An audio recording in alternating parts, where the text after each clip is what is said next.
Hi guys. So ngayon, nandito kami ngayon sa bahay na lilipatan namin. So ito is bakante na bahay na ilang years na.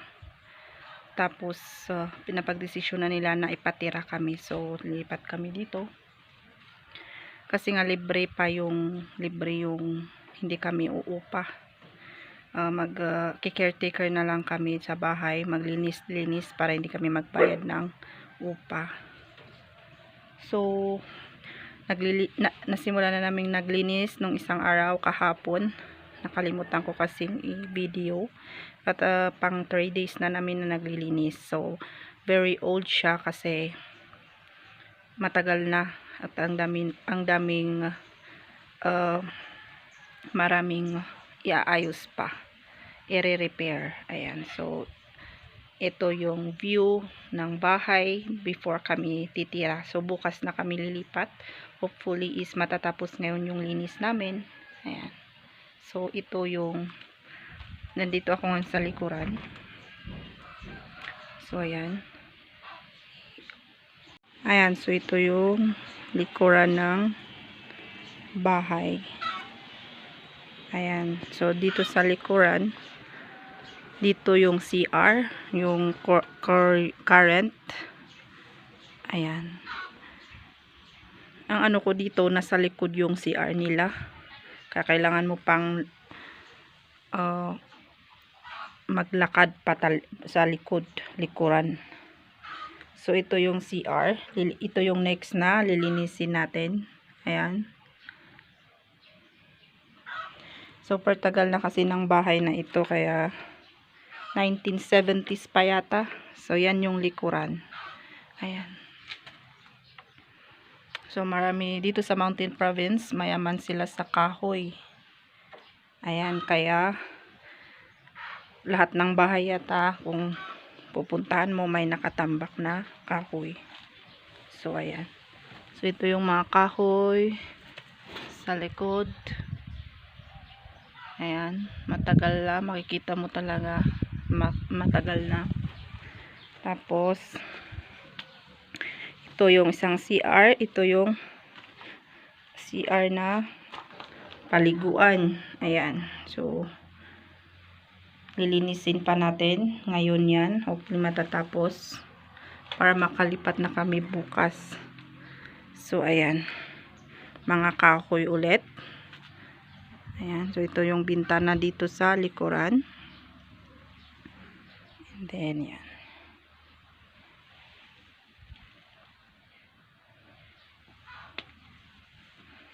So papunta na tayo. Ito yung lalakaran natin pag pupunta tayo ng CR. So ito rin dito sa kabila. Ayan. So ito yung lola nung namatay, pero tinransfer na nila. Pansyon. Ayan. So nandito na tayo sa harapan. So ito pala yung harapan. Ayan. So ito dito sa harapan namin, pwede tayong magtanim dyan. Yun yung kagustuhan ko ng kahit na ano. Pero problema lang, maraming manok.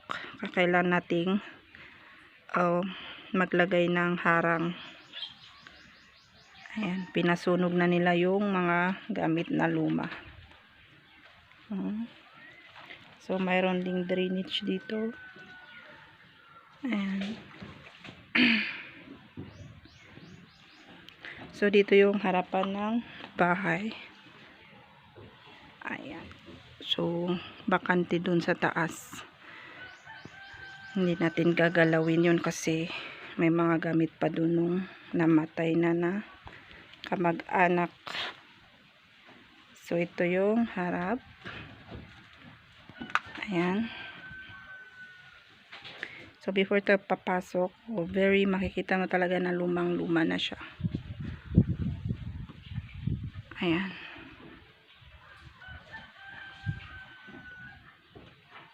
So dito muna sa kabila before tayo papasok sa loob. Ito yung likuran ulit niya. Ayan, so yan yung ginawa namin kahapon na lababo.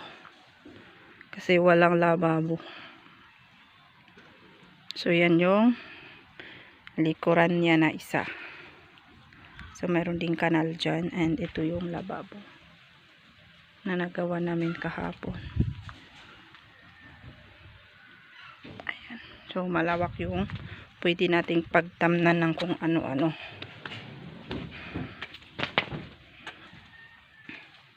So, ito, papasok na tayo. So, ito yung loob. Ayan.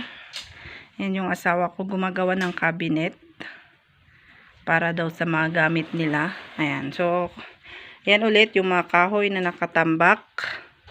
Ayan. Ayan. Mga nakatambak na kahoy. So, marami talaga silang kahoy dito na ano. So, ayan. Ito yung loob. Maraming upuan. Gamit pa nila dito. Ayan.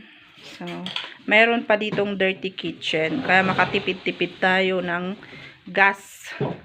Kung mawala tayo ng pera pambili ng gas, is, ayan.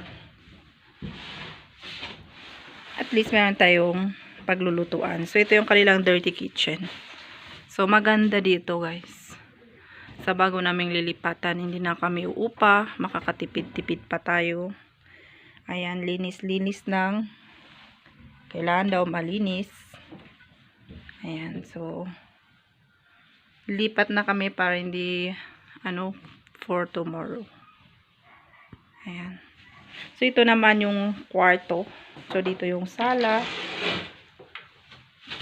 Yung kwarto naman, mga kwarto. Ito, nalinisan na rin namin kahapon. Ito yung sabi nilang dito kami mag-stay na kwarto. So, ayan. So, dito sa taas niya, tinanggal namin yung bubida niya. Kasi nga maraming nagbahay na, ano ba yun? Palay at saka yung mga tae ng daga. So, ayan, binaklas namin kahapon. Super busy kami kahapon kaya hindi ko na-take ng video. Ayan. So, ito yung isang kwarto. Tapos, dito, papasok naman tayo. Ayan.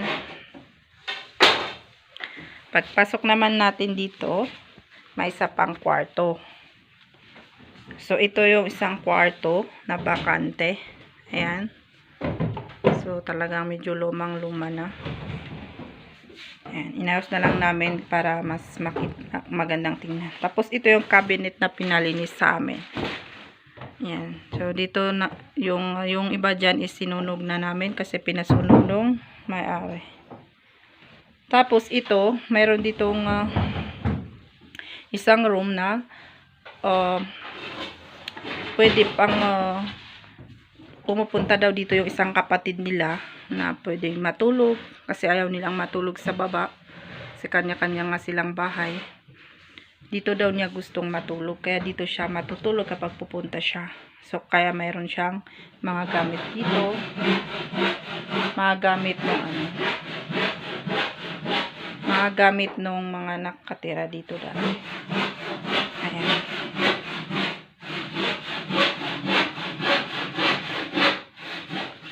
So, sa taas, hindi na natin papakialaman sa taas. Sa may hagdanan. Ayan. Ayan. Kunting silip lang. Ayan. So, ito yung taas ng second floor. So, hindi na natin to kasi may mga gamit pa daw.